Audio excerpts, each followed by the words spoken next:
And then this last one, we went out of Baltimore, and something similar happened, but we didn't lose power. The wind came over. The winds were so bad, we didn't.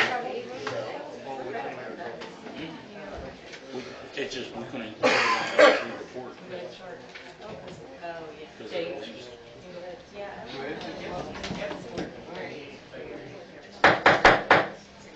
All right, good evening, everybody. I'd like to call the March 19th, 2026 Greensburg Town Council meeting to order. If you all will please rise and join me in saluting the flag. Pledge allegiance to the flag of the United States of America and to the republic for which it stands, one nation, under God, indivisible, with liberty and justice for all.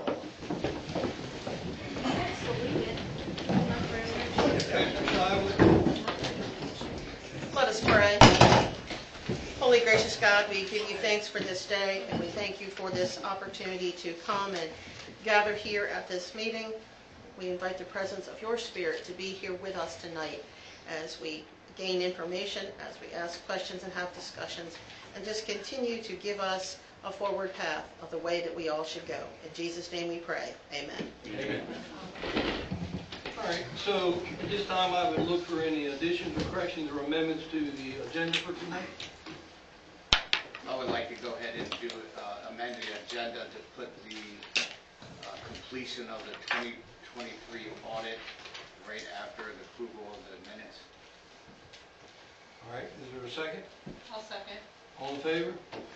Aye. Opposed? Okay. And one last thing on the audit, the report I should have pointed out that Mr. Reynolds, who's listed on the agenda for tonight, had a family emergency, so he will not be here tonight. All right, so approval of the minutes from the February 19th, 2026 meeting. Are there any additions or corrections to it? Questions? Hearing none, I'll look for a motion to approve. I'll make a motion. Second. Second. All in favor? Aye. Opposed? And for the minutes from the March 5th, 2026 meeting, any additions or corrections? Questions? Motion? I'll make a motion. Motion to approve, second? Second. All in favor? Aye. Opposed? Those are the minutes. All right, so we're on to the presentations. So the audit report. Cindy, you want to introduce our guest? Yes. Can you all hear me okay? Yes.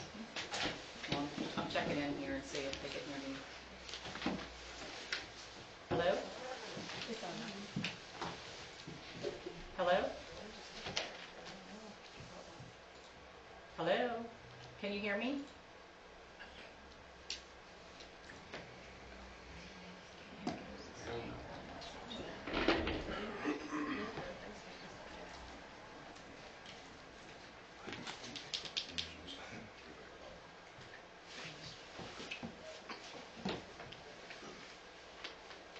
While she's doing that, I'll take the opportunity to remind everybody that we have a large group here tonight, so the meeting is being recorded. So I would ask that while the meeting's going on, do not please discuss or talk amongst one another. It makes it difficult for those of you out there to hear and for the recording to accurately record everything that's being said up here.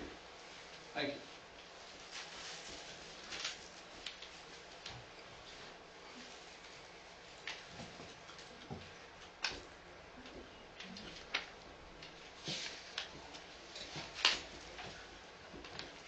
So while we're waiting for him, do you want to go ahead and let Jamie go, or? I was just going to recommend that while we're dealing with the IT issues, let's let Jamie go. Hello? Can you hear me? Speakers. Okay, we can. Do you have anything on mute? I don't have it on mute. Do they? I don't see that they have it on mute. Usually it does. Well, I would suggest while she's working on that, maybe let her other presenter go. Oh, there we go. Saved by the bell. Can you hear me?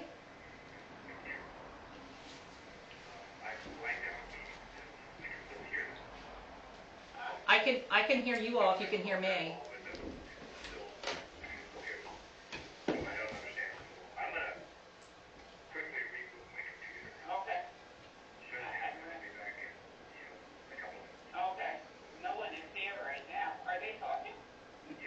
Yeah, at least you can hear me?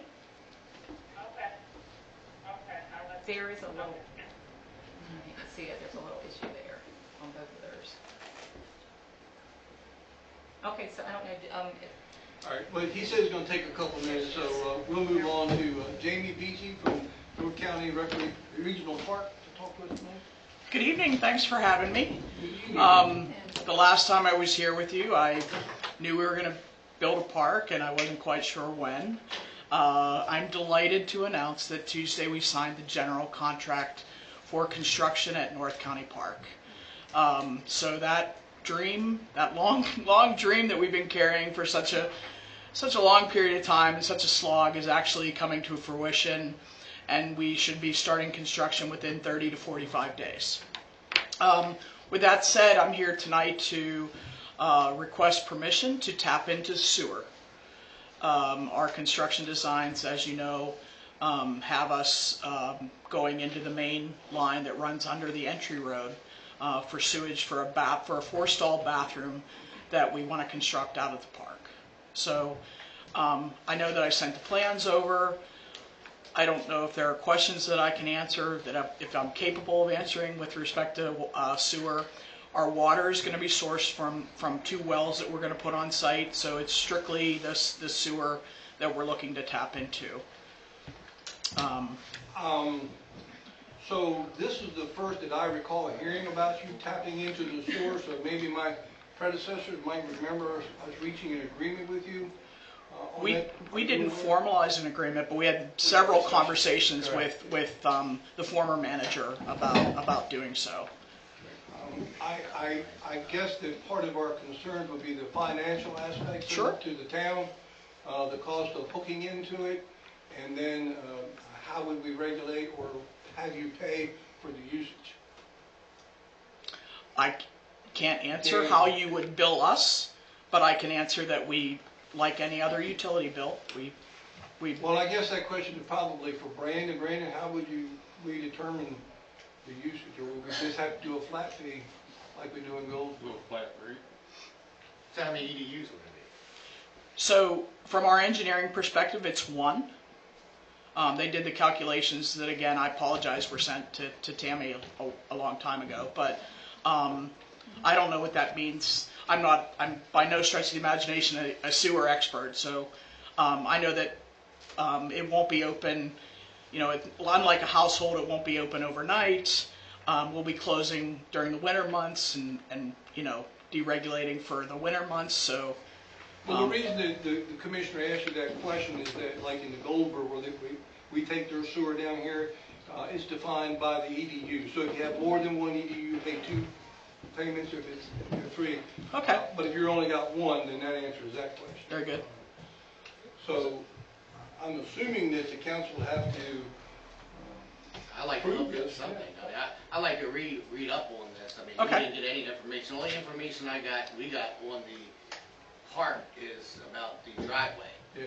Right. about the entrance road. We're going to split it at the end. My sincere apologies to Right. that. So the sewer is brand new. Okay. We knew they were going to put a restroom up there, and we knew that they were going to enhance our road so it could be used. Correct. That was all part of the discussion. As to what agreements were made, I don't know. Yeah. But I do know that we did discuss that, and we knew you were going to put a bathroom out. Yeah. The only agreement that we formally asked for was for the roadway. Right. I didn't realize that there would be a formal agreement for the sewer, but Well, it's just because that's why I'm here that's this because evening. it's a billable utility. Sure. But I that's only 1 EDU, so. Right. yeah, and let me go back and check some emails and see if I can do And would that require us to have some type of MOU or something on Yeah. file, Jen? a public works agreement, yes, which you probably have for other facilities. We can modify the I don't think it's draft. going to be an issue. Yeah, we just need to. Absolutely. No, that's If why. anybody questions it down the road, it was voted on by the council, this is. what But we I voted do on. think that there was something written up at one time for the widening of the road, that they were responsible for the maintaining Upkeep. Correct. upkeep of the road. Right. So you need to back and check back on that too. That was, and when we had that discussion, is when we were told they were going to put a restroom out. Correct. But they weren't sure where it was gonna go or what they were gonna do with it yet. So you should have a copy of the plans, and I can also get you just sheets that may make it easier, but the link that I sent over, it's easier because it's like it's about 50 pages for those comprehensive plans. Right. The whole packet was sent Yeah, to it's you. in our packet. But yeah, I mean, like I said, like any other utility, we're not asking town of Greensboro to pick up the cost of that. Just simply permission to tap in, Yep. and whatever costs are associated with that. Now, what phase in the park is that? In the construction? Well, that's a very good question. So, obviously, moving dirt is going to be, the majority of the time. We're in lieu of building a restroom that came in very, very high. We're going to do a precast 4 individual stall restroom. Concrete? Yeah, concrete. And so, presumably, we place the order and then we just pick when that will be able to happen based on the general contractor's other work. Okay. So it shouldn't delay your progress? No. Just having to do this little... No. All right, so we'll have our public works and our town manager take a look at it and consult with a lawyer if we need to, and then get the information to you so we Great. can move forward. Very good. We look forward to moving forward. Oh, so do we, and I'm so grateful to the town for all of its support, and then of course working together as we do widen that roadway and everything that entails as well. So thank you so much. Yeah, thank you. Appreciate your time. Yep. Go back online. Yeah. Can you hear me, Robert? Yes, I can. Can you hear me? I can, thank you. I don't know what happened. Someone blanked out. I don't think your mic's working. Okay. So I think we want to start with the audit. This is for the fiscal year 23 audit. Okay. Oh, there's Alicia. Can you hear me? Yes, I can. Oh, wonderful. Thank you. All right, good evening, everybody. I'm Bob This. I'm the Benevolent Overlord at Lindsay Associates, and I've got the audit in front of me for the town of Greensboro fiscal year January 2023. I guess you all have printed copies in front of you. After you memorize it, I'm just going to go through some history highlights here and tell what to say, why we're doing the 23 audit. Can you hand him a microphone? If you look at page Chief. As always, we give the town a clean business, which means we give reasonable assurance that the things are not materially mistakes. One thing I will draw your attention to, this is the last paragraph of page 1, says we have to be getting equities, because, well, the prior accounting system was messed up. It's kind of very quick. No. This is mute because I can't hear And I'm told by Todd Frank, we on the 24th. Yeah. Robert, can you hold on for a moment? They can't hear you. My speaker is up as loud as it can go. I can try. Microphone and get him on the phone? Robert, do you have a number that maybe we can call you on and get you on speakerphone on the phone? Because on the laptop here, it's not that loud for everybody to hear. Yeah, I can, or I can call you. Sure. Franny, what's the number? 443. 239. 443 239 7391. Wonderful, thank you. Sorry for that.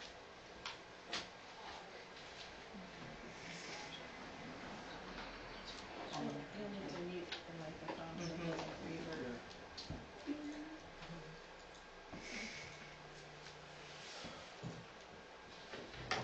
Hello? Hello. Oh, let me Is it better? put the speakers down. There we go. How's that?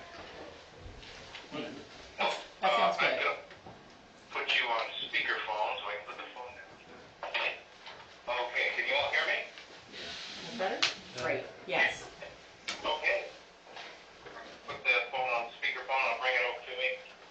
Okay.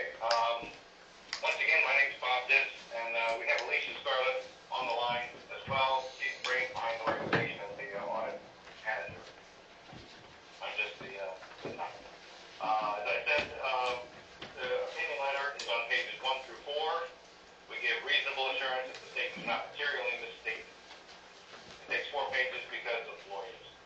After that, pages 5 through it's usually about 10 or 11. 10 is the management's discussion and analysis written by us, but the contents are dictated by the GASB, Government Accounting Standards Board.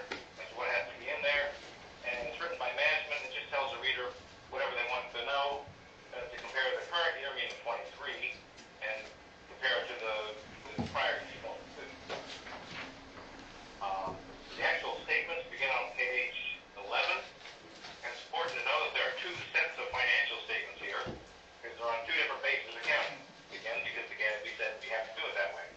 The first set is on page 11 and 12, and that's on the full accrual basis of accounting. It takes everything in into account, including things like fixed assets, long-term debt, depreciation, expense, accumulated depreciation, all that stuff. There on page 11, you see the balance sheet, and assets are on top, liabilities and equity are on the bottom. One thing I might point out is that toward the top, you've got 1.2 million of cash that's restricted. That's leftover ARPA money that you'll be spending. Well, you may have spent in 24 and probably 25 as well. The next page is page 12 is the income statement for that, and it shows expenses in the left-hand corner, and then revenues by department going across, and general revenues down in the lower right-hand corner. Again, because GASB said to do it that way. One number I've circled here is $925,000. Looks like you received in ARPA money in 23. Kind of an outlier there. The other set of financial statements is on pages 13 and 14. That's on the modified accrual basis. It's just current assets and current liabilities. There's no fixed assets or long-term debt, anything like that. There you've got the balance sheet on page 13. And again, it shows that restricted cash of about 1.2 million. And what's the difference between this and the other balance sheet? Well, it's a reconciliation over the right. It's always going to be things related to long-term debt, fixed assets, that sort of thing. The related income statement for that set is on page 14. And here you've got revenues on top, expenditures on the bottom. Things I've circled here is you've got about 900,000 of ARPA money that came in. And then below that, you had general government expenditures. Last year was 800,000. This year, 1.7 million. And I think that's because you spent a lot of the prior year's ARPA money on that. On that base of accounting, your equity went down by about 600,000.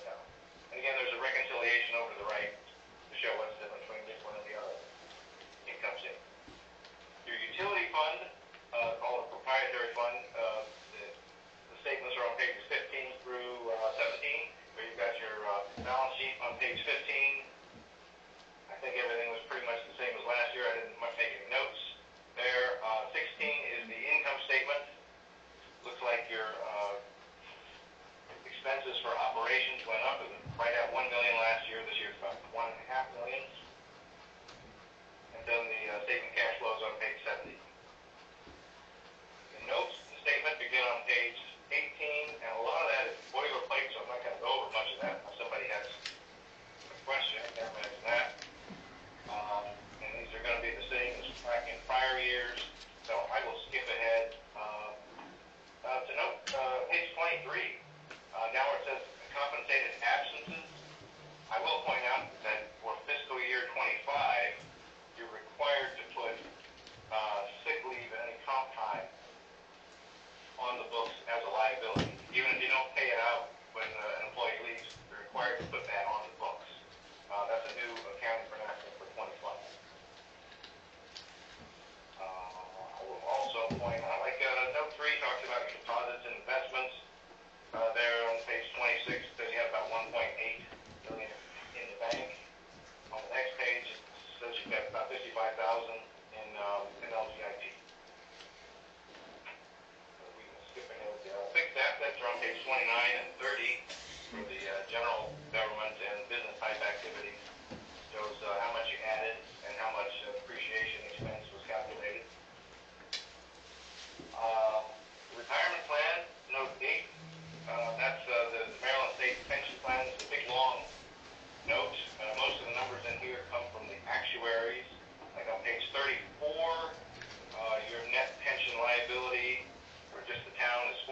books in order,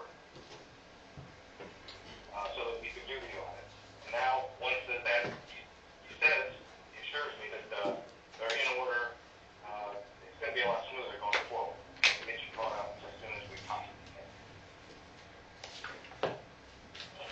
And that's the end of the report. Did anybody have any questions?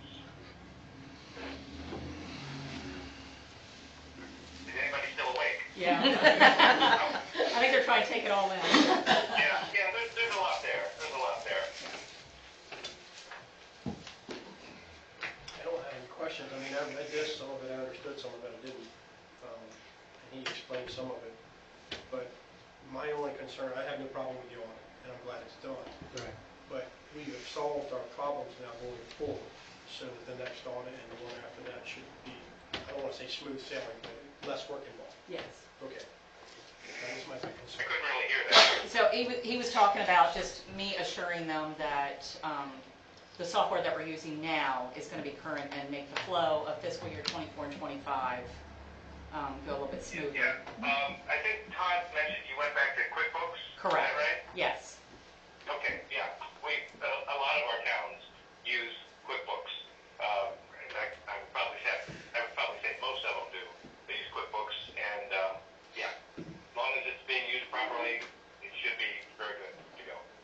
Did anybody have a question about the water and sewer infrastructure because we took a loss?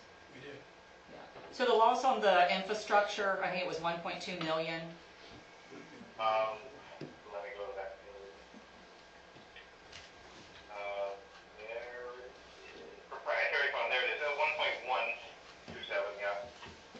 23. Of course. Let me see. Depreciation made up 862,000 of that.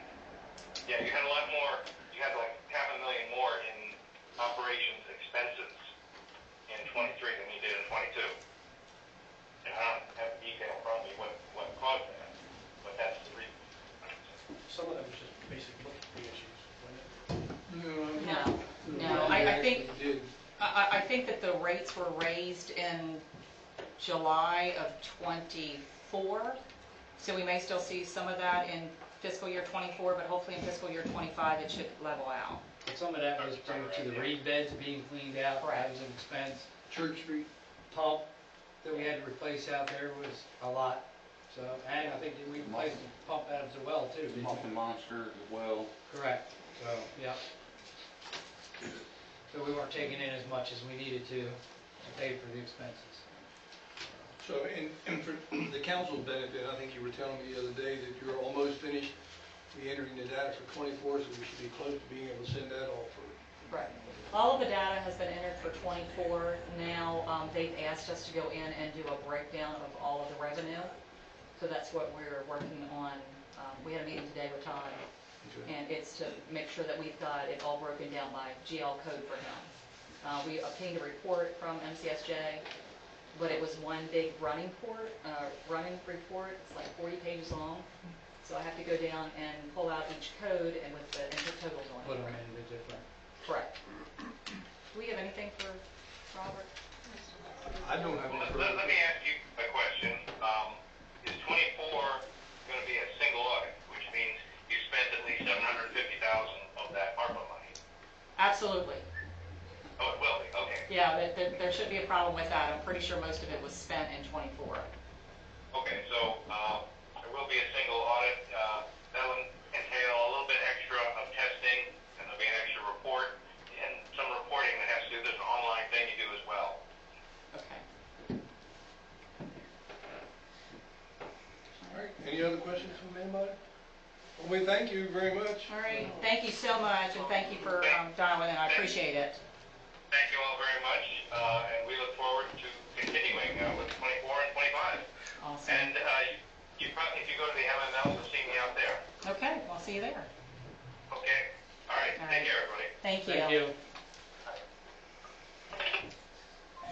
All right, one done, anyway.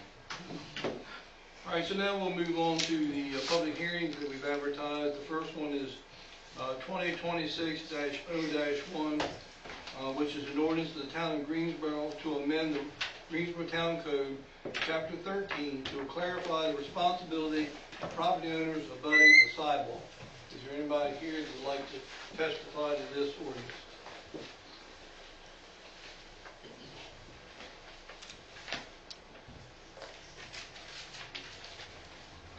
All right, then, not hearing anything, I will look for a motion to close the public hearing for ordinance 26-0-1. I'll make a motion to close the public hearing on 2026-0-1 sidewalk. The copy I have is 2025, 0-1. 2025-0-1. Sorry. What? Did you get my email? I did. It's, That's So what it said. there should be a new copy. it That's is, the one I I got just the new printed. one. Yeah, I just printed that one off and it says 25. Okay, I can fix it. So this one would be 01 for 2026. Correct. Sorry, let me do it again. Make a motion to close the public hearing for the sidewalk for 2026-0-1. And a second. I'll second. All in favor? Aye. Opposed? So we just need to get, I can fix it. all right. We can go later.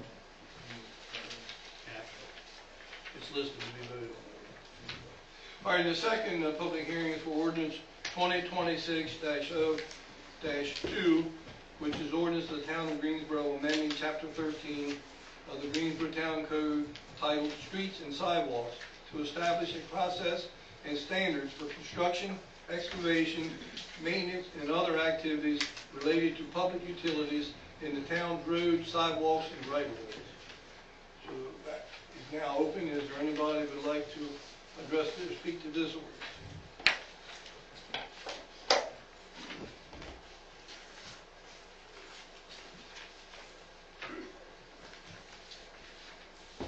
Okay, hearing none, then I will look for a motion to close the public hearing for ordinance 2026-0-2. I'll make a motion. A second? Second. All in favor? Aye. Opposed? Public hearing closed. And the third one is ordinance number 2026-0-3. An ordinance of the town of Greensboro amending chapter 19 to require security deposits for new water and sewer service accounts and to transfer accounts. That ordinance is now open for comment.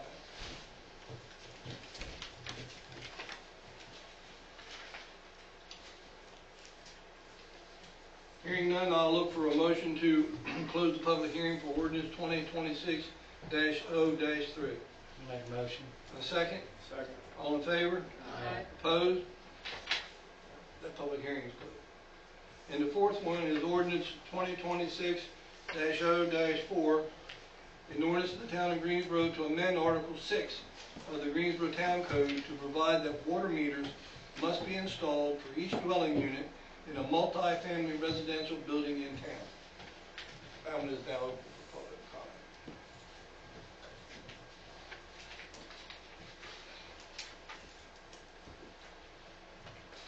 All right, hearing none, then I will look for a motion to close the public hearing for ordinance 2026-0-4. I'll make a motion.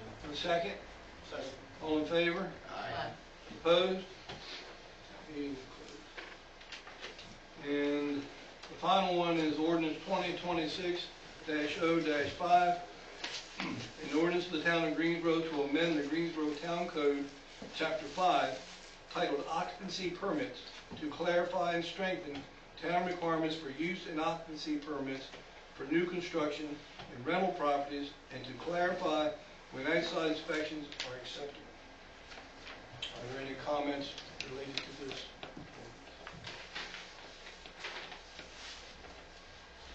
You must have done a pretty good job here. Any questions? All right, hearing none, then I'll look for a motion to close ordinance 2026-05 public hearing. Make a motion. And a second? Second. All in favor? Aye. Opposed? All right, the public hearing is verified.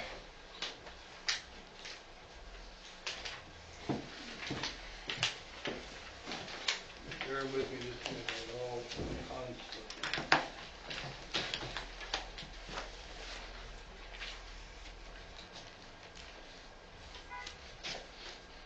All right, So we go on to department reports. Ms. Cindy, town manager?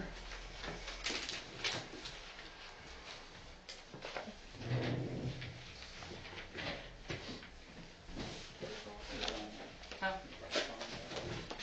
There it goes. Can you hear me? Okay. We're going to do something a little different tonight. So our department heads are going to give their own reports. So we'll start with Chief Trans.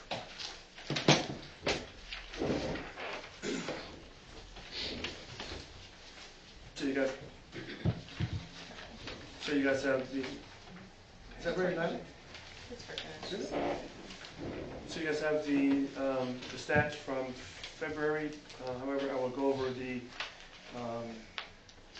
other stats. We've issued 255 speed violations in the month of February. That was in the town hall streams.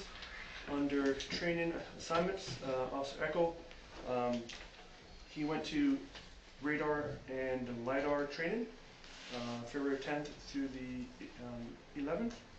The state aid protection grant does not have any updates currently. Under community notice, we have our ribbon cutting ceremony, which will be Thursday, March 26th, at between 4 and 6 p.m. at the new police department. We have the Chamber of Commerce that's going to actually join that. So that's a pretty cool looking thing. Any questions on the stats or the report so far that I've given? Do I have any questions for the chief? Not on the stats, no.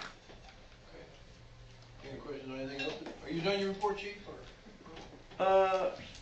Yes. However, I need to request some of your time in the closed session after the meeting tonight. I don't think we can do that. It has to be advertised ahead of time. Jenny, correct me if I'm wrong.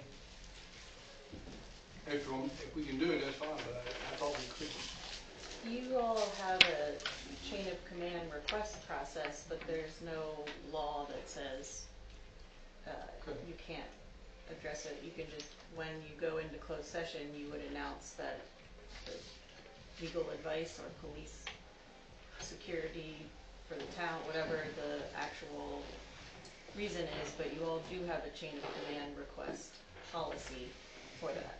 I just want to make sure we're doing it right then, so that if the council wants to honor the chief's request, I need you to let me know.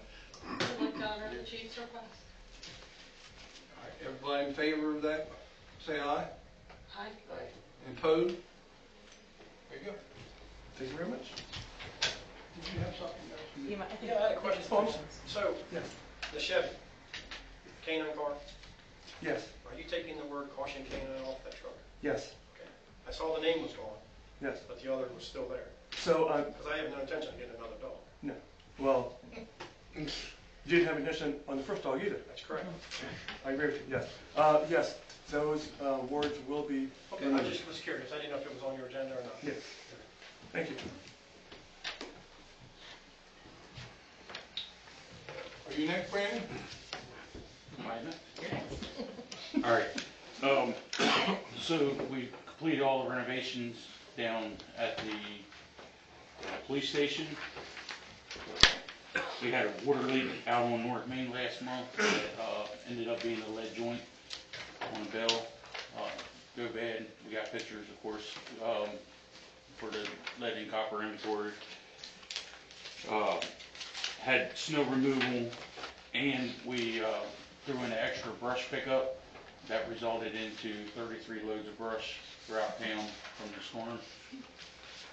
Had 2 call-outs in Goldsboro for pump alarms. One of them resulted in doing a retrofit. The other one, we were able to use the float from the old pump to keep it operational. Generator work has been completed.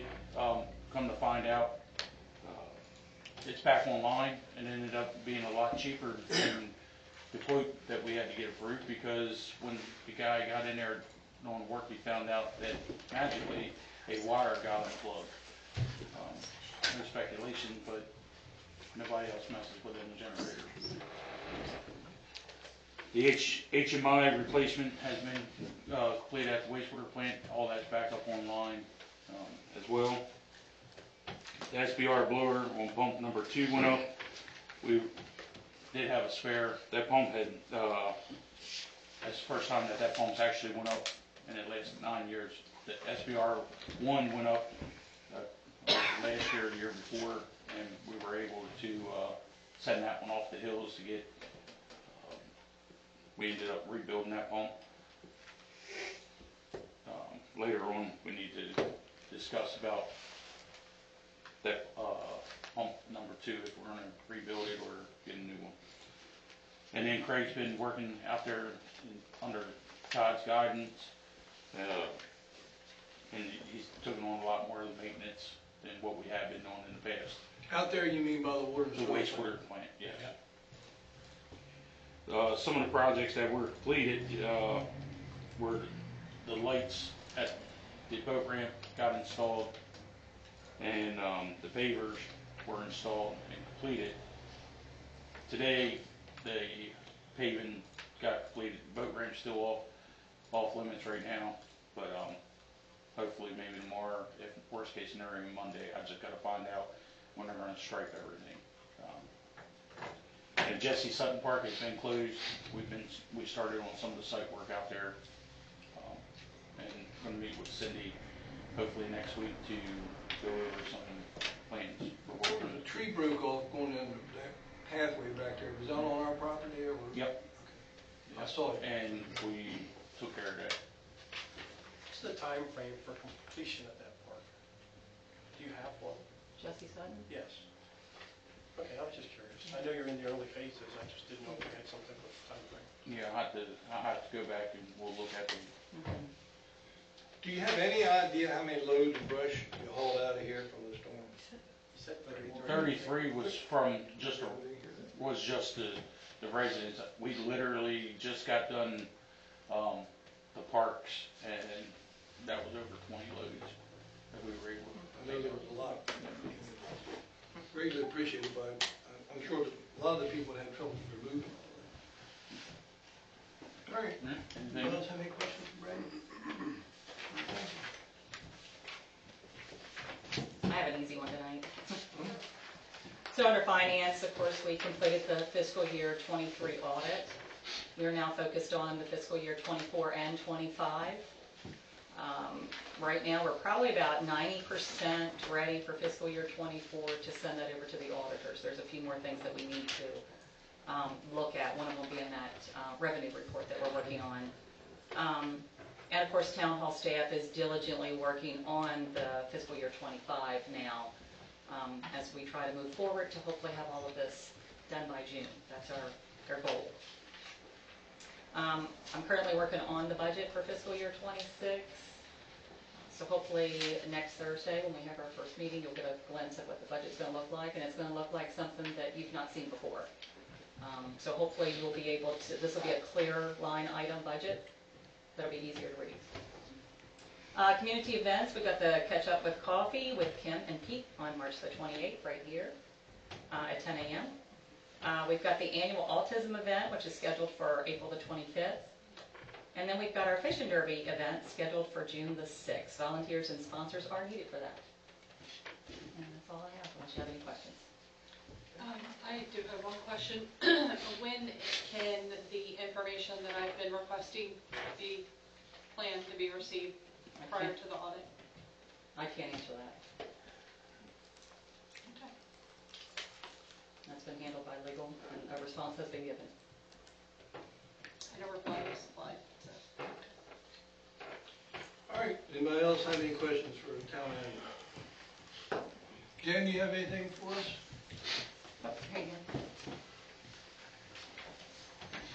I sent this morning or this afternoon to Cindy the contract to effectuate the sale of now retired K-9 Mosley from her service to the town. So that's completed, and I'll talk about the shipping container possible text amendments when my time comes. Anybody else, any questions for Jen? All right, thank you. I do, actually sorry. do, Jen. When, the items that were pretty clear cut, do you have a time frame where, that'll be supplied? Sorry, items that were clear cut from your request for budget information? Yes. That's a town manager action. Okay, she just deferred it to you, so I was just. I see what you're saying. It just came today. I haven't had a chance to look at it, to be honest with you. Don't have time. So as soon as I can, probably next week. Anything that you can get, that I've offered before, you will get. Anything that deals with personnel issues, you will not get. Okay? Okay? All right, anybody else? Public comment. I don't have the sheet.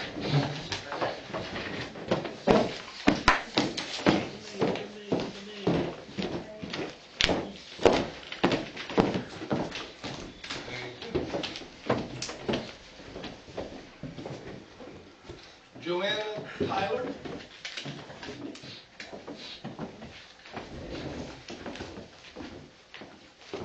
Hi, Tell me good. you have 3 minutes, just so you know. Yes, sir. So I'm here on trying to talk about Rolling Meadows 1 and 2. We desperately need help there.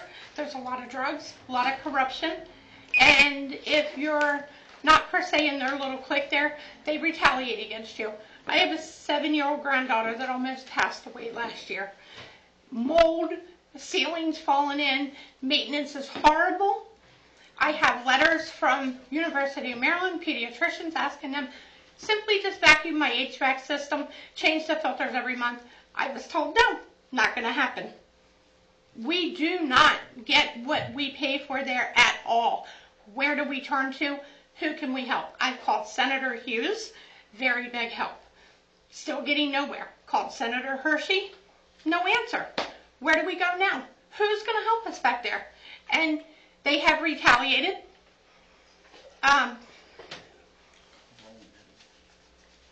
I don't want to bring the retaliation out into the open because it is a minor, but we definitely need help. We definitely need help. The girl in the office has us all fighting back there. She'll tell somebody one thing, oh, well, this person said that. You never said that. Then this person, they show up at your house and everybody's fighting. And she's just sitting in the office laughing. This is not fair to the residents. You know, when I first moved there 3 years ago, I went 11 months without an oven. 11 months. I was feeding my kids out. This is income-based, okay? I shouldn't have had to do that. I contacted the owner. I know my time is running short. I contacted the owner. She gave me a lease violation. Told me she was going to call Chief Trams, had me arrested because I called the owner. Is Rolling Meadows the one behind Napa? Yes. It's all the town. Yes. I'm sorry to hear the problems that you're having. Have you had a conversation with the chief about the I have, criminal yes. issues Yes, I that you're have. having? Yes. And so he's working on that for you. Very much so, yes. I would have to guess, let's look at our town attorney for as far as being able to inspect. Is there any way we could get our inspector inside and she made a complaint or statement? Did we get our code inspector? Are these are privately owned? Is that right? I'm sorry, I'm just not familiar with it. That's Some of them are probably owned, but some of them are government subsidized. income-based. Yeah, I just wanted to make sure I understood. So I believe, and I can look it up while we're here, that your code does allow for, if there is a problem that's been mentioned, that the town inspector could go in if there's a livability issue. I can confirm it in a moment or two, just by reviewing the code, but I believe that's in there. In the meantime, before you leave here, leave your name and contact information with the town manager, and we'll see what we can do to help you. If we can't answer your question tonight, we'll certainly get back to you with anything that we can do. Okay, I appreciate I it. don't know that we can help you, but we will try. Thank you. Thank you. Thank you.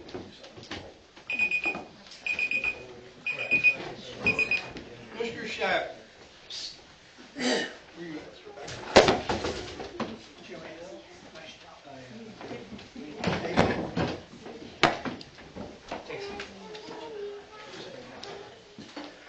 Bill Schaffner, 212 South Main Street. Greensboro now. Three quick points. First is I watched the meeting minutes online, and there was discussion about the veterans flags. I would just say that it was said numerous times that those flags are to honor our veterans. That's the point of them. So if there's anybody that has connection to Greensboro, doesn't matter what it is, they should have a flag up if they choose to. That's my say. That's part of our plan, just so you know. Good, because they deserve that. Are the bank recs being done regularly now? That's a question, you can answer it later, but they should be. It should not be not being done just like a household, do them monthly like you're supposed to, so you catch errors quickly. The audit reports, will they be online? That's my other question, so I'll appreciate a response to that at some point. Thank you for all you do. All right, thank you. Leva Taylor.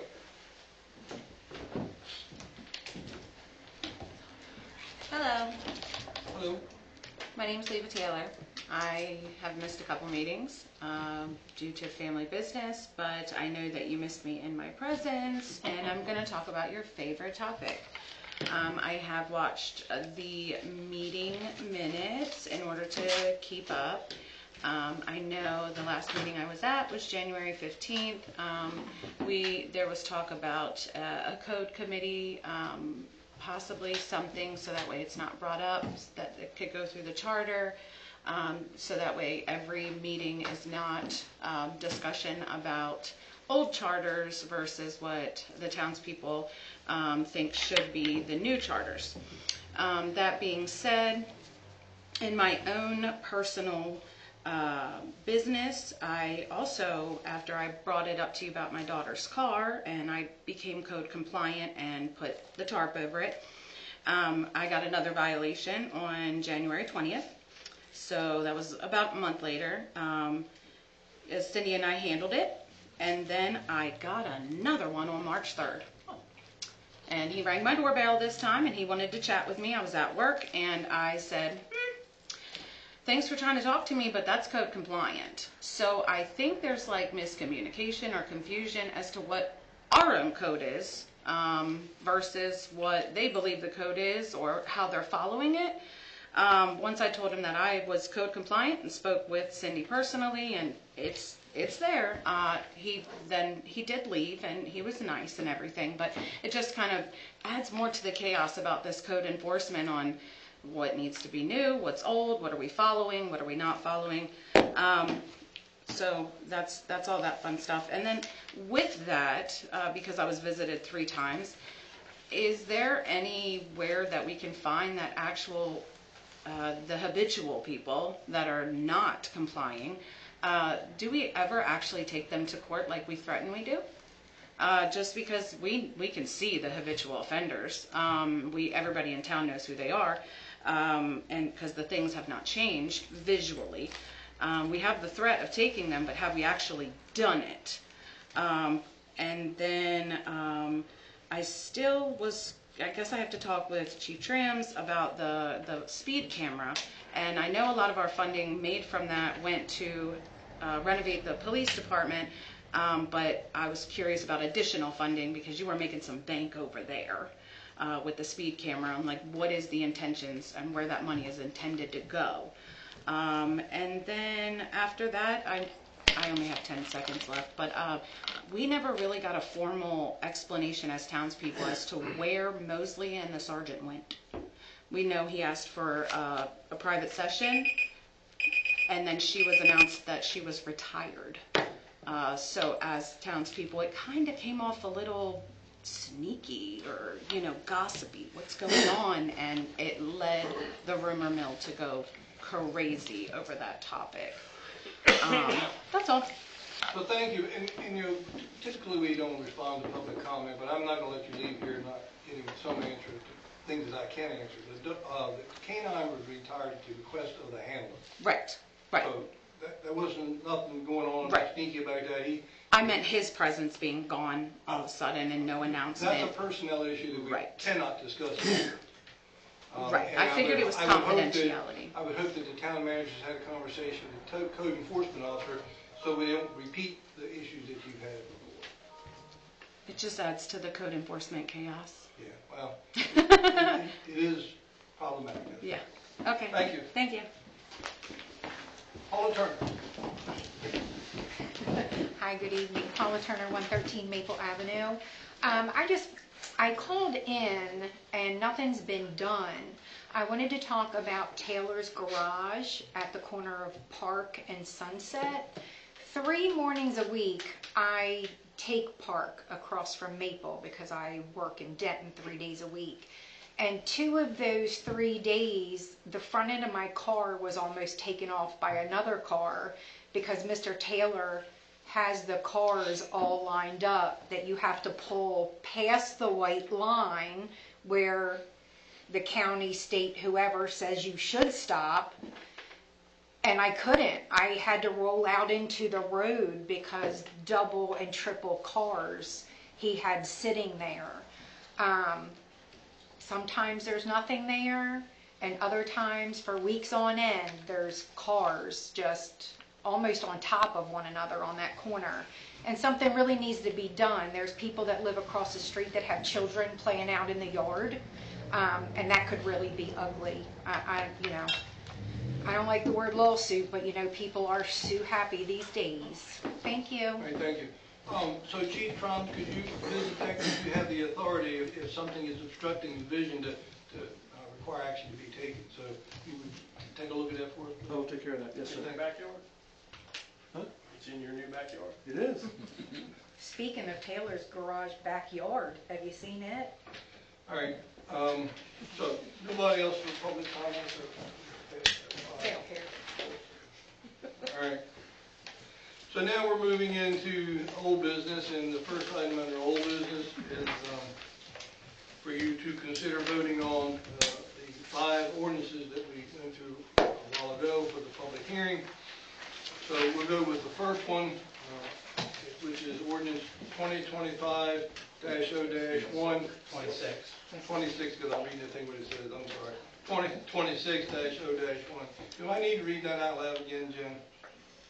Just the actual top, just ordinance the, wording. just the top and all All right. caps. Yeah. An ordinance to the town of Greensboro to amend the Greensboro Town Code, Chapter 13, to clarify the responsibility of property owners abutting a sidewalk. I read it the last time, I was trying to say voice, but, all right. So, I will look for a motion to approve this ordinance. I'll make a motion to approve ordinance 2026-0-1 sidewalk. And a second. Second. Would you please poll the council? Yes. Ms. Ernest? Jack? Yes. Bobby? Yes. Yes. Keith, thank you. So, I'm assuming you all can sign this, we'll put the correct number on the front of it, because it's separate. I wouldn't mind, I've got a new one. I'll grab it before. Oh, yeah, Yeah. All right, thank you. All right, we'll move on to the second one, which is ordinance number 2026-0-2, an ordinance of the town of Greensboro amending chapter 13 of the Greensboro Town Code titled Streets and Sidewalks to establish a process and standards for construction, excavation, maintenance, and other activities related to public utilities in the town's roads, sidewalks, and right-of-ways. So I'll look for a motion to approve this. I'll make a motion we approve ordinance 2026-0-2. And a second. I'll second it. All right, would you poll the council, please? Ms. Ernest? Yes. Mr. Name? Yes. Mr. Harrison? Yes. Yes. Thank you.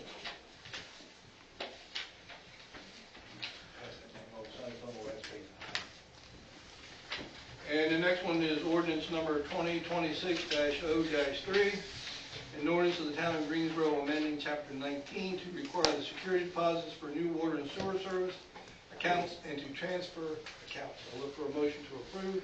I'll make a motion to approve 2026-03 security deposits. And a second. Second. Would you poll the council, please? Ms. Ernest? Yes. Mr. Name? Yes. Mr. Harrison? Yes. Mr. Yes. Thank you. All right, so that ordinance is approved.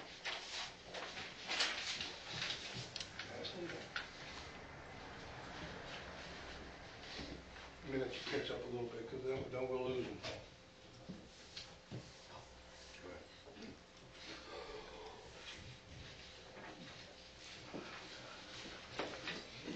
We should have a third one. Oh, we didn't pass the first one. She's got to reprint the first one.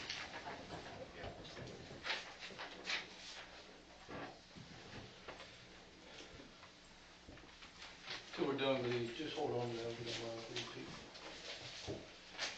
And the fourth one is ordinance 2026-0-4, an ordinance of the town of Greensboro to amend Article 6 of the Greensboro Town Code to provide that water meters must be installed for each dwelling unit in a multi-family residential building in town. So I'll look for motion to approve.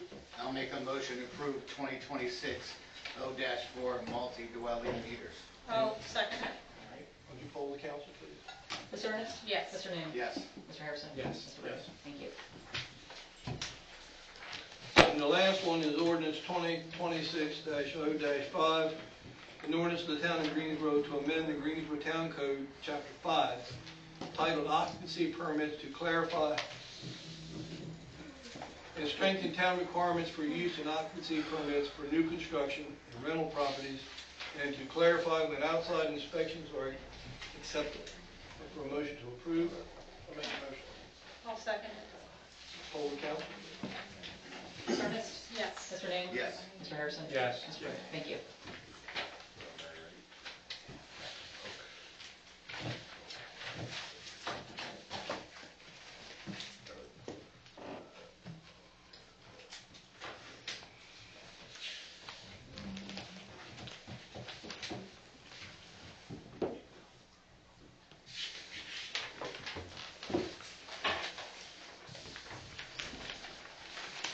Now I'll sign them all at the end, people. Make it a little easier. All right, so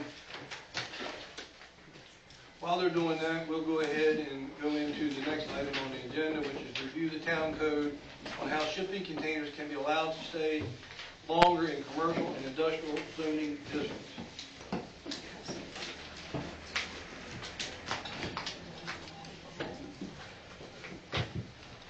Good evening. Good evening. I sent you all a memo March 16th with some explanation of how this could be possible, just as background. Storage containers, which do include shipping containers, are by definition considered a temporary accessory structure. All temporary storage containers require a permit. The town has a permitting process for that, but the limit is 30 days. Commissioner Brillia asked to see if there could be a way to amend the zoning code to allow for longer-term positioning or placement of storage containers in just the commercial and industrial districts. So regardless of how long the town says these storage containers can stay, they would still need a permit under the Land Development Ordinance, Section 10.22B, as currently written. So the amendment that I've proposed is, there's three sections that would be amended. In Section 10.21, and I'm looking at page 3 of the memo, my recommendation is to change the permitting structure for accessory structures, the permitting schematic for accessory structures in the LC, HC, CC, I1, and I2, which are your commercial and industrial zones. Instead of requiring them to meet performance standards, change them to outright permitted. And that way they would not have to meet the performance standards that storage containers have to meet in residential areas. The second suggested change is under 10.22 in the definition and restrictions around temporary uses. Basically, the rewrite says portable storage containers in those 5 commercial and industrial zoning districts would not be required to meet the 30-day time limit, and there are added setbacks and height restrictions that match what other communities have put in for storage containers, as well as a blank space for you if you want to consider screening requirements so that there's some screening around these structures. And then finally, the performance standards, although changing that earlier section would eliminate performance standards from the requirement, it would eliminate storage containers from being required to meet those performance standards. There's language in that performance standard that specifically mentions over-the-road transport of goods type structures, so I just clarified that to say this definition wouldn't apply in the commercial and industrial districts. And those are the changes. If you look in the earlier part of the memo, I looked through your existing code where there are several different requirements or types of requirements for screening, and it's up to you all to discuss and decide what kind of screening. There is the most formal kind, which would be for, say, like a subdivision, which is your first one there, the zoning, Article 1 zoning, Section 12.05. That requires a screening plan to be prepared by a registered professional forester, landscape architect, or a professional. That may be more than what you want to require, or it may be exactly what you want to require. Just wanted to point that out. The other options that I've written there are similar to a parking area type of screening, or the refuse collection section, or subdivision parking design. So that's where we are, and I'll take some questions if you have any. So I could understand the storage containers if we had like an industrial park or something like that, but a lot of our businesses now where we have storage containers are right next to residential, and it looks like crap. So I'm dead against for them having a storage container. I am too. I'm not in favor of even having the discussion. I mean, I went out and drove around to the addresses that have them, and they're trailers without a tractor. Some of them have trees and brush growing up between them. They've obviously not been used on an abandoned lot. There's ones right behind me that I know don't get used and don't get moved.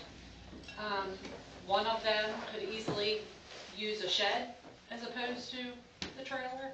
And like Joe said, they look like crap. I did see your email about that, and I also wanted to alert the town that these would be accessory structures only. So if you are seeing those on a piece of property that does not have a principal structure, then those storage containers are in violation of your current code, because it's got to be just an accessory, meaning there has to be a principal structure on that lot such that the storage containers would be accessory to that. But if there's no principal structure, it's just a vacant lot with storage containers on it, that's in violation of your current code as written.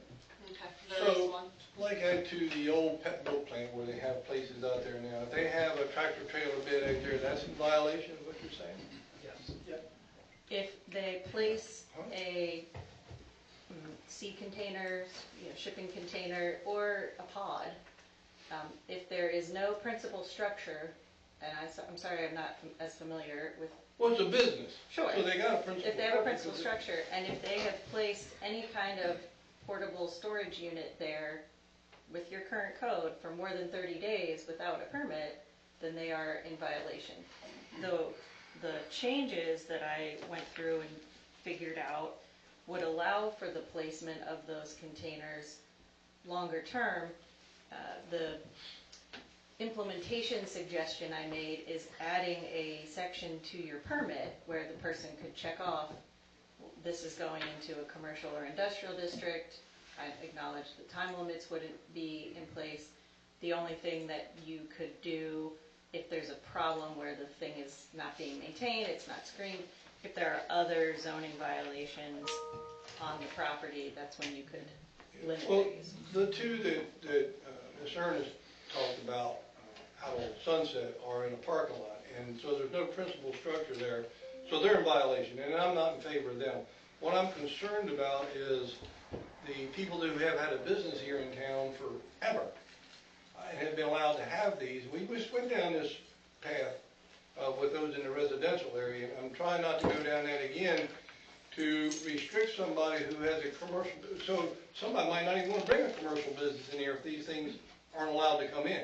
I'm not saying maybe we might not need to require some type of screening or something, but to just arbitrarily prohibit them, so we gotta go out there to the businesses and tell them you gotta move all that, Your current code prohibits them beyond 30 days. Yeah. It's currently set up that way. My intention. I would also say that I asked for the addresses, and I was provided only the ones that I went to look at. There was only 2 addresses given. I knew of a third one. That's all I've been told. Okay. And so, The intention I had when I brought this up, to go commercial, I wasn't thinking commercial property like I own a business and I'm gonna put a shipping stand outside. I was thinking I'm a contractor and I'm gonna come in here and I just bought 6 lots and I'm gonna build 6 houses and I'm gonna put a container on the property and store my tools and materials so they don't get stolen. And it's gonna be greater than 30 days.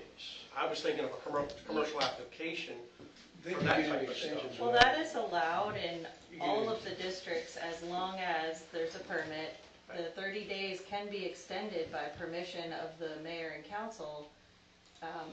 There is a section, I think in one of the screening options I noted, if there's refuse collection, like you're a contractor, you're building homes, you need a roll-off so you can put whatever in there, that's allowed, but it has to be removed after so many days. And I think if it's in a subdivision, you're allowed to have it for longer. I didn't look in the subdivision regs for that, but my understanding of the request was the commercial and industrial district, so that's why I did that.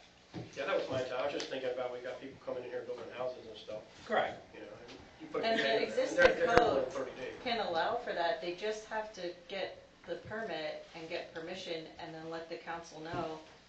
And again, there are different conditions for construction materials being allowed to stay on the site than what I've previewed here, because I didn't look through the residential, because we'd already had that discussion. Thank you. And I like that you use blue highlighters. Thank you. We did. It's easier for me to read. Okay, that's good to know.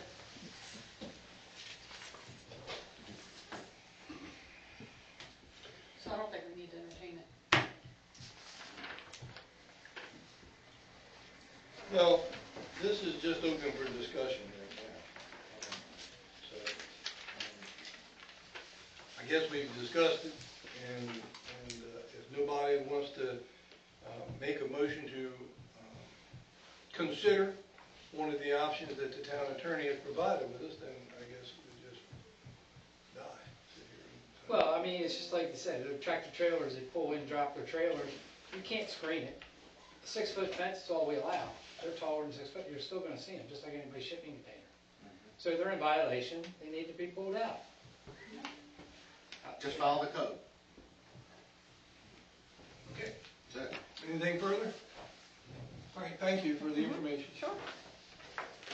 All right, on to new business.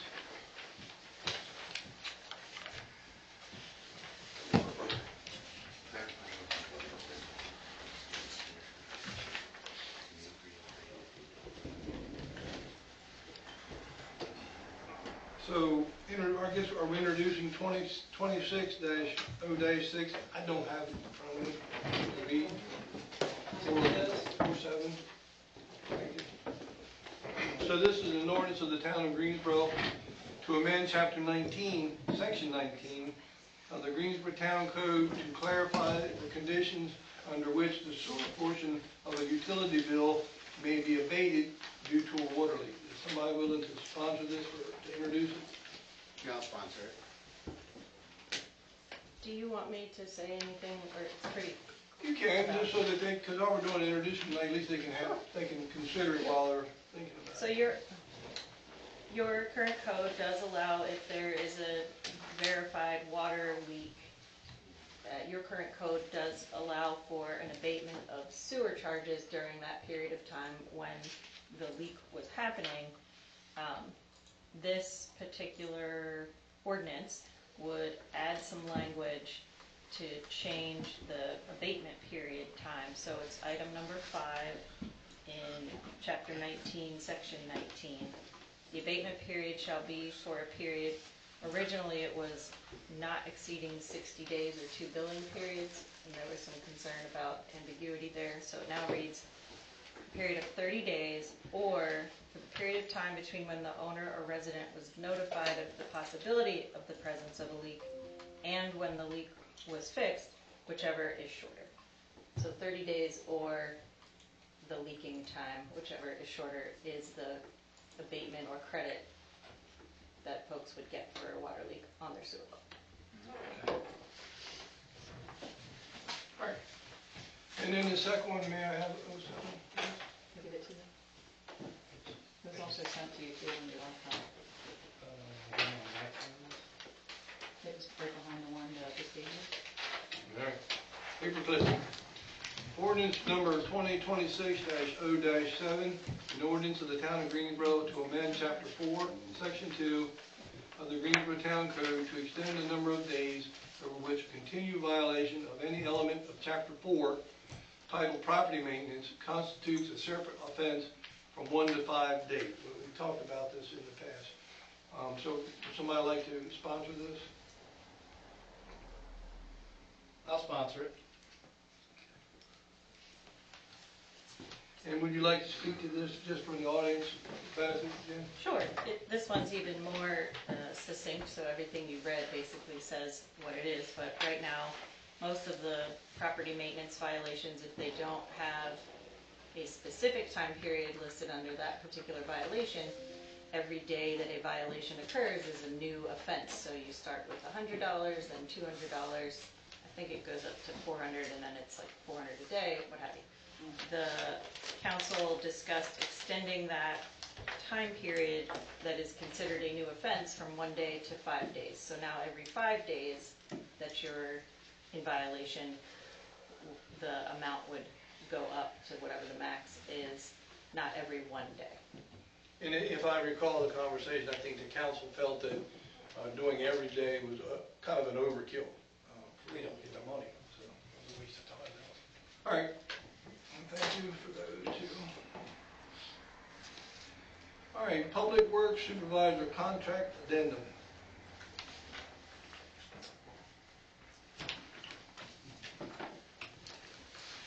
So back in September, I believe it was, in 2024, I saw an email that indicated that you all had made a contract change to both Chief Tram's and Public Works Supervisor Brandon Cunningham's contract, removing comp time and giving them an extra 1 week's vacation.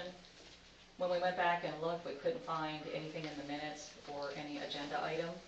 I reached out to legal. They drafted the amendments to their contract, and it needs to be approved again since it's not been on record. Just to note, you do have to make one decision in the highlighted part. I put in 2 options for how it would accrue. Can you read it, because we don't have it? Sure. Here. So the section normally says the employee is entitled to an additional 40 hours of annual leave, and then there's an option for how you'd quantify that. So accrued at a rate of 3.3 hours per month.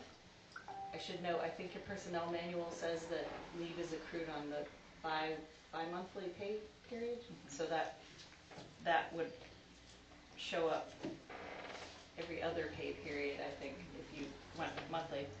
And then you can decide, do you want it deposited at the beginning of the fiscal year, all of it, every time? Do you want it put into a leave bank July 1 or January 1? However you want the employees to be accruing and receiving this leave, it's up to you. Are you talking about the 2 department heads we're talking about right here? Yes. I would say just January 1st. Right? Your year starts July 1, I believe. July 1, fiscal year. Fiscal year, The fiscal year. So I would just say July 1st, they get a week. So you want to front load it? Why not, yeah. I mean, yeah. Yeah, but the only problem with that though is if we have to pay them out. If, let's say we give it to them July 1st and then If they leave. August 1st they leave, they've already, you know what I'm saying? So I'm thinking if you just give it to them at the rate, That Yeah, way. it should be an accrual rate. Yeah, but here's the problem that I have. If Brandon's already at 300 hours or 250 hours, he don't accrue time anyway. Correct. But I will tell you that there was something put forth a while back, and I'd have to go back and look, that you all took away the ability to upload vacation. We did. Because it was an issue. Right. Correct. So how does he accrue time if he's already maxed out? He can't. He can't. He needs to take off. Yeah, it's like you got home. take off. He needs to take off, otherwise he doesn't. And that's why it was done that way, because otherwise they're here forever and they never take time off, and then you can only pay out so much, and you have to carry, I forget what it is, the liability for all that time. Correct. So it bites us. That's the whole reason behind the new accounting thing, where you have to, if you have it on the books that there's so much money, vacation time, you put it into an actual money amount, you have to show that you have the money when he leaves here tomorrow. So that money that you're carrying, sitting there, that he's not gonna use, if he did retire or leave, you have to, that money just sits there. And it's of no use to you during that budget cycle, because you have to carry it and set it aside. It's a liability. Well, what's easier for you though? I mean, as an You just have to accounting. change your, that's Right. all. What is it doing? It's the speaker. It's a microphone. It's feedback. Maybe it's too close to the. I'm talking to you. Currently, so since this was already decided, and I had an email, and it was already being done before I got here, they're already accruing this amount per pay period, or however it's set up for them to accrue. So you just needed us to officially approve it. Correct. I'll make a motion Could to not approve. find where it was approved in the past. But I need to know the language so that what you approve doesn't have three options here. It has how you're doing it now. By accrual. So But are you accruing it at a rate of 3.3 hours per month, or per your personnel manual? Well, they're contract By week. employees, so it's different. The personnel manual falls for the hourly employees, basically. I think it's for Both. everyone, Both. but Or both. Well, our contract employees, the accrual rate's gonna be the 3 point. per month. Per pay. She does the math. It's not per pay, it's per month. No. it's going to be changed, so. This is what Cindy gave me. Okay. Isn't it per pay? It's per month, but it's per pay, Right. because the manual has not been Got updated, you. Okay. which is coming forward. So is this accurate then, accrued at a rate of 3.3 hours per month? Correct, according to Okay. the, yes. Correct. Then that's what I would suggest you have in mind when you are making your motions. 3.3 hours per month. Okay, I make a motion that we approve the contract addendums for both the chief of police and the public works supervisor at 3.3 hours a month. Is there a second? Second. All in favor? Aye. Aye. Opposed? Y'all gotta vote. Yeah, I know that, I'm thinking. I feel that with all the hours that these two gentlemen work, what is the cap on vacation? 240 hours. 240 hours. So we're going to give them an extra, so if he has 240 hours, can we add 40 to that, so that means he has 280? No, so he's going to lose 40. Until he takes time off. Until he takes time off. See, you run into the same boat with comp time, that's why we did away with it. You end up giving somebody comp time Now we're giving it right back. to cover somebody else while somebody's off on comp time. Or we have to pay the comp time out at time and a half when they leave. So you gotta keep that money set aside too. So we did away with comp time. Basically, at the end of the week, if you work for us, at the end of the week when we pay you, we owe you nothing. And that was the whole plan. And we gave them an extra week of vacation in lieu of no comp time. Right. Because they're administrators. And since they are, we don't have to, you didn't have to give them anything, since they're contractual employees. We were trying to be fair because we were. But we didn't want to do that, so we gave them an extra week's vacation.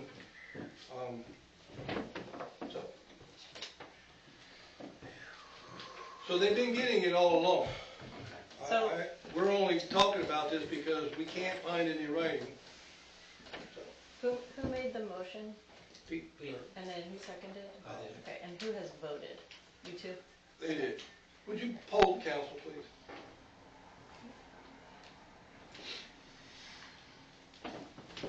Ms. Ernest? been going on, yes. Mr. Name? Yes. Mr. Harrison? Yes. Mr. Rhodes? Thank you. All right, Thank you. thank you.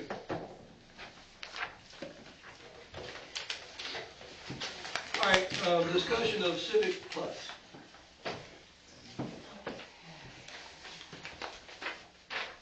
Is this the alert software? So previously, last year around March, we had Civic Plus in place. I did a little digging in when Commissioner Ernest brought this up, that maybe we needed to look at notifying individuals about emergency situations. We do utilize our utility software that we have that can alert, but we really don't have everyone's information in there, cell phone or an email, to be able to notify everyone, and it does strictly go out to owners only. So what I did was go back into Civic Plus. They charge us roughly $1,800 a year for this service. I looked, we had approximately 196 people enrolled in it, because it does require the individual to enroll. Of that, 70% were not in town, and there were multiple duplicates. So during a 24-month period, we used that notification 10 times. So it will be totally up to you all if you want to get back into this. How And is the utilize. information given to the public to know to sign up for it? It was on the Facebook page, and it was also in the town newsletter that went out. Okay, I mean, my personal opinion, $1,800 a year to notify of emergencies is a drop in the bucket. Well, I pay county taxes, and they have reverse 911, and every time there's a police incident or anything, they just push it out on reverse 911. School gets closed, you get a phone call, a notification, that's all reverse 911. So I think we should check with the county and see if we have an incident. Can we report it through their emergency management, just have them do the Greensboro area as a push notice? Do that. I also wanted to bring up the fact that who was going to manage this, because if this is during the day, during the week, then the office staff can do this. But if it's after hours on the weekend, we would have to designate somebody to do that. See, the 911 center would do it. If the county is willing to do it, which I don't know why they aren't, we all pay county taxes. It's very difficult for them to isolate an area and just push it out as a reverse 911, and you just get a notification on your phone. And I mean, it may be 3 o'clock in the morning, and your phone may ring, but you'll get a text message, a phone call, it's a recorded message, and it just tells you, there's police activity in this area, or there's a water break here, and you may be noticing outages. But that service has been around for a while, and we get it when the school's closed. Right. I wasn't aware of it, so if that's an option, I'm willing to explore that. Yeah. I mean, we're already paying county taxes. Parameters that they only do certain things, I guess. Yeah, but I mean, it would be something to check into. And somebody's going to be responding to this emergency, so the person responding to it could make the call to push the notification, correct? Yeah. They can. They would have to be trained on it, again, and knowing how to do it as well. But like I said, I just want to put it out there that it couldn't be the office staff, since Yeah, it's gonna be I think after we should hours. check into the reverse 911, see if we're able to access that system. Yeah. And if we are, then whoever's going to handle the emergency just has to notify the 911 center. They have the ability right there to push it out, and they can isolate what areas get the message. Do you want to table this until? Yeah, I think so, until you can come back with information from the 911 center. I was just, in my brain was thinking that it came up within the last couple of weeks about if there's a water leak, who do you notify, how do you notify anybody?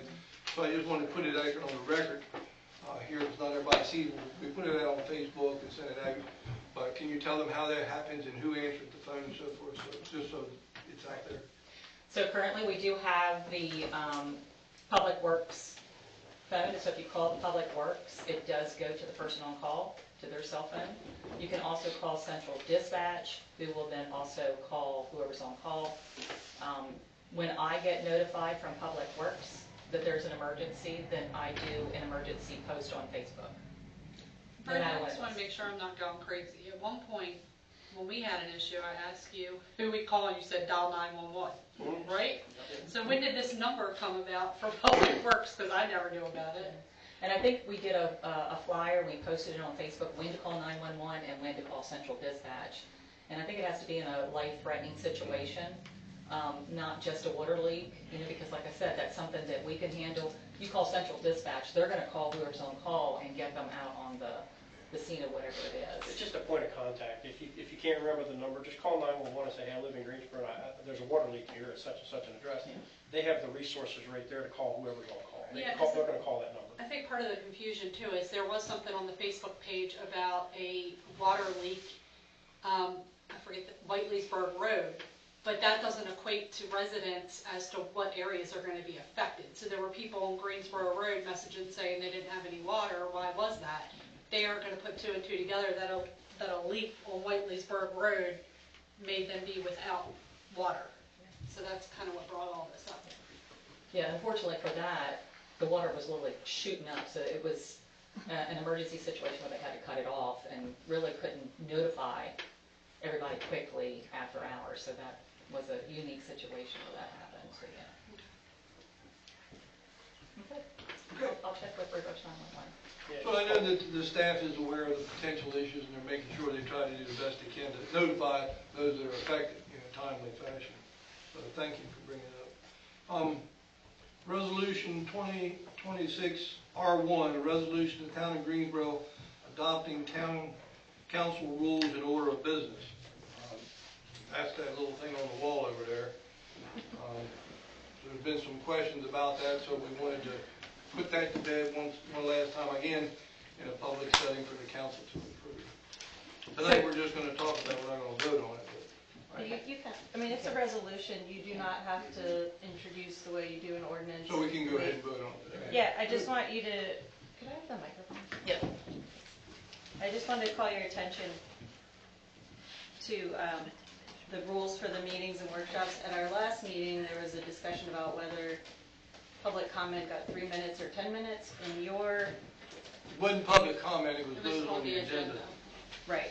So in your rules for meetings and workshops, it says those on the agenda will be given 3 minutes to speak. So you can change that if you want or keep it 3 minutes. I just wanted to call your attention to it. There's an opportunity if you're on the agenda for a workshop. That's never been practiced. It might have been on there, but it's never been practiced. And I feel like if you're on the agenda, limiting 3 minutes like you do a public comment is not enough for a person to present. I would say 10 minutes. 10 or 15, yeah. Well, as written, it looks like formal presentations are try to be placed on the workshop agenda so that they can have a little more time to speak, but there really is no... Well, on a workshop, we don't allow, the public doesn't speak on workshops. Well, I'm saying this is to be added to the workshop agenda to give a presentation, and this is what your rules said. This is the same document that Cindy sent me. So people have the opportunity to be placed on the agenda for the meeting. They also have the opportunity to be put on agenda for the workshop if the town manager decides it's too busy of a meeting, let's move this presentation to a workshop. But you don't have to, but that is what you all had in your document that Cindy said they couldn't find the vote on it, so that's why this is back. So you're saying then, if we have a workshop, we could put somebody on the agenda, but are you saying they can ask to be put on the agenda, or is it something the council would do? Which way are you saying that? It's up to the town manager. Basically, it's all based on a meeting agenda. Well, let's continue on, because we might be able to fix that problem. Because I'm going to ask the council tonight to change from having a workshop into having 2 regular meetings. That's only if the attorney can make both meetings. The reason why we changed it to a workshop Lindsay could be available. because the attorney couldn't make both meetings. We moved the business meeting from the 1st to the 3rd, so she could go to that. So would you be available both meetings? One or the other? I usually am, yes. I don't have a conflicting Thursday evening. Well, the only reason we changed it, because Lindsay said she could. If you maintain your current schedule, I am available. Okay. So...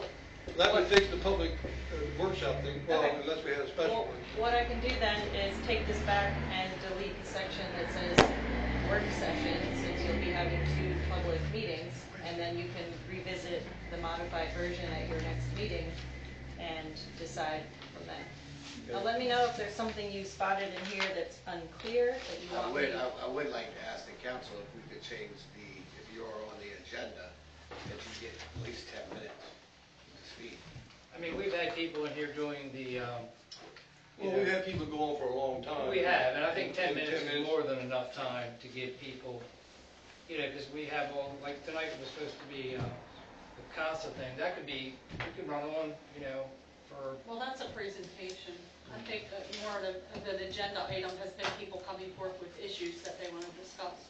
But it So if falls you're- in the same category. So I can If you're going back and forth, I can clarify in this and send it back to you tomorrow. And it sounds like you're in favor of people giving a presentation to the town having more than 3 minutes, but also some flexibility. If there's 9 presentations, you want to limit the amount of time folks have for that. A public comment, as is usually done, gets 3 minutes. I think that, at least from my perspective, we'd like to give them 10 minutes, but the council has the ability to let them go on if we choose. Short nor lengthy. Yes. Okay, is that? Sure. yes. Okay. yep. Okay, I will rework this and send it back to you all tomorrow. Okay. And then again, it's not an ordinance, so you don't have to advertise. You can discuss and vote next time if you like. And then the last thing is about changing the meetings from a workshop to 2 regular meetings. Because at the workshops, it's frustrating, at least for me, that we sit here and talk about things and make decisions, but we can't really make a real decision because we can't vote on it in a workshop. So I don't want to say we're wasting time, but I don't think we're using the time appropriately. That if we had a regular meeting, and we can always schedule a workshop anytime we want to. If there's an item we just want to set aside and talk about it. And the only reason we went away, is like I said, is that we didn't think we were going to have legal representation, which we prefer to have. And we can still not vote on something during a regular meeting if we don't feel like we have enough information or Yes. confidence in what we're voting on. You have, I think, up to 60 days to keep moving the ordinance to the next meeting before you have to start all over again with, as long as you're saying, we will address this next time on this concrete date. Even if you don't, then if you still can't come to agreement, you say, well, the next concrete date, as long as there's a concrete date. So does the council have the appetite to have her include that in the changes to go back to 2 regular meetings? You're gonna probably have to make a motion. Well, we got to vote on the next one. All right. Good deal. All right, the last thing is the Hills invoice, which I will let you speak to, or Brandon, whichever one of you wants to do it.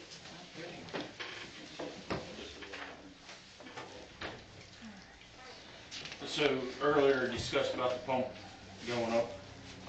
I did send Cindy, I don't know if she forwarded it to you, but the pictures of the damaged pump. Usually pumps like this you can rebuild and you're going to be just as good as new. To rebuild that pump is $17,735.61. And order to, if you want to buy a new one, it's $32,443.20. So that's the one that lasted 9 years. So what kind of warranty do we give it to rebuild? Just get I think it's a 1-year warranty. What do I get if I buy new? I would have to ask. I'm just curious. I mean, it's half price if we get it rebuilt. If we got a 1-year warranty, that's great, but if I get a longer, like a 5-year warranty, if it's a new one, I'd rather spend the money and get a new one and get a 5-year warranty. Because then if it goes up, I got somebody to pitch out on the phone. But, so, How urgent I think to have this done. do you need approval on this tonight? Yeah. Well, I mean. All right, well, the other public works, what do you recommend? You want to go with rebuild, or would you want? I'd say go with the rebuild. I'll follow your suggestion, it's your department, so I'll make a motion. We honor the Hills invoice of $17,735.61. I'll second. All right, we have a motion and a second, all in favor? Aye. Opposed? So moved. All right, town council remarks.